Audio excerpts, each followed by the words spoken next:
Presented by Aishwarya Music Mathli.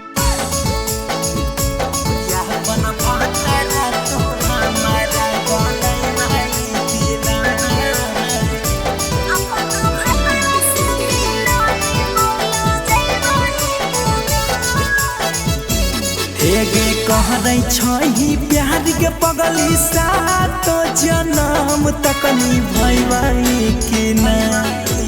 कहरै छही प्यार के पगली सातो जन्म तकनी भइबै कि ना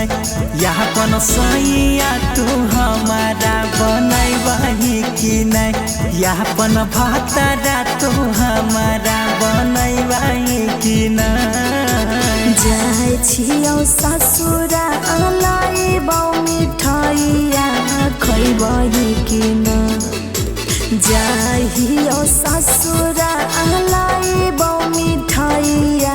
खैबही कि न रे अपना सैया से मिलाइबौ शरमैबही तना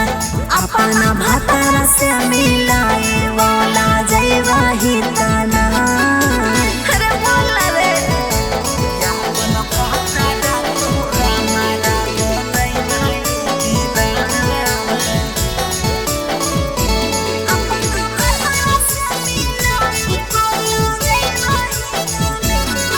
आगे हमारा में पहला ही के छंदी कौन चीज के कमी दोसर के राजी भेल ही बनैले तो रानी अरे बोला राजी भेल ही बनैले तो रानी रे कोरे नहीं रे छोरा तू टेंशन फिकिरिया मिलबो हम जरूर आइबो ससुरा से जहिया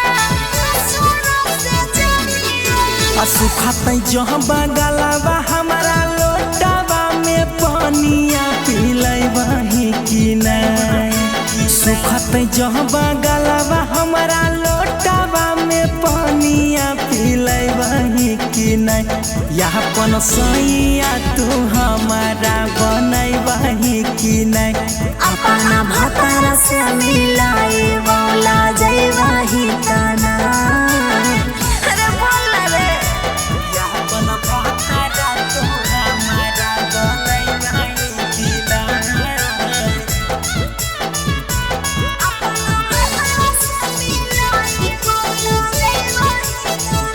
ये छौरी फोन पर बोल तराही दिन रात झूठ गे तोरे चलते छोड़ दिलियै हम सब कुछ गे सच कहै छियै गे छोड़ दिलियै हम सब कुछ रे तोरा हम बताबै छियौ मोनू एगो उपाय रे के करो से शादी को के लिए घर बसाई रे अल्लाह अल्लाह बुरा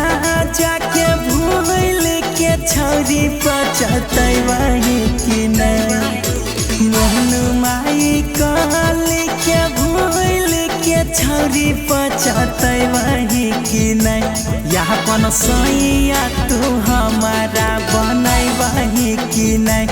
अपना भातारा से मिलाइबौ लाजैबही तना। Aishwarya Digital Recording Studio, Samastipur.